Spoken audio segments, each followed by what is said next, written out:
All right, gang, for our staggered stance respiratory deadlift, also known as the Camporini deadlift, there's a number of different ways you can do this or perform this drill based on what phase we're in, what we're trying to accomplish. So I'm going to start out on the ground, and that's going to be kind of the easiest way to do it with nothing underneath you, but I also may have you with rear toes elevated. So wedges are great for this. If you don't have a wedge, you can use a small, like 2.5 pound plate or a small book.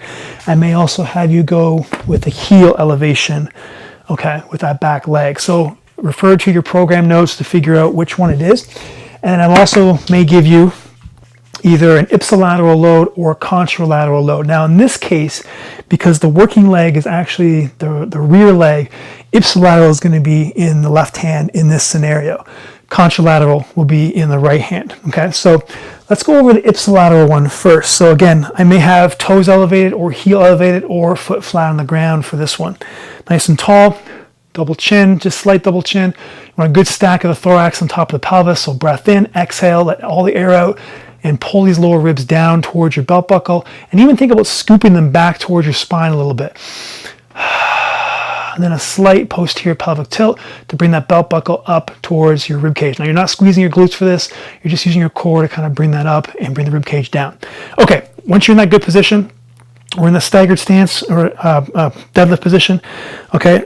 Weights on the ipsilateral side. From here, I'm going to have you hinge with both hips. However, I'm going to have you think about pulling your left hip back more so you get kind of a rotation here. As you're doing that, you're pushing your right knee forward. And you're going to hinge down to that deadlift. You're loading that left glute. And then you're going to come back up, drive that left foot into the ground, and bring those hips forward. Okay, so I don't know if I said this initially, but you don't want to have a straight leg on this back leg. You want a nice bend. Before you start, get heavy on this left side. Okay, so knee bent, heavy on this left side. Let's do one more time. Gonna rotate and hinge at the same time. And then back up. So that is your ipsilateral.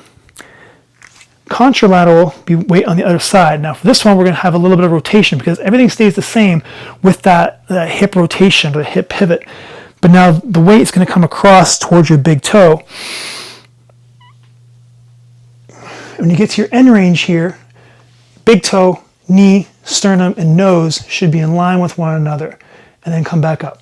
So remember, not only are you pulling that left hip back, but you're pushing that right knee forward to really get everything into that left side, and then back up.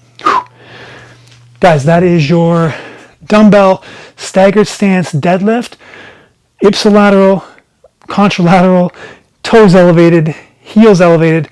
Doesn't really matter, refer to your show notes, but this is more of a respiratory staggered stance deadlift.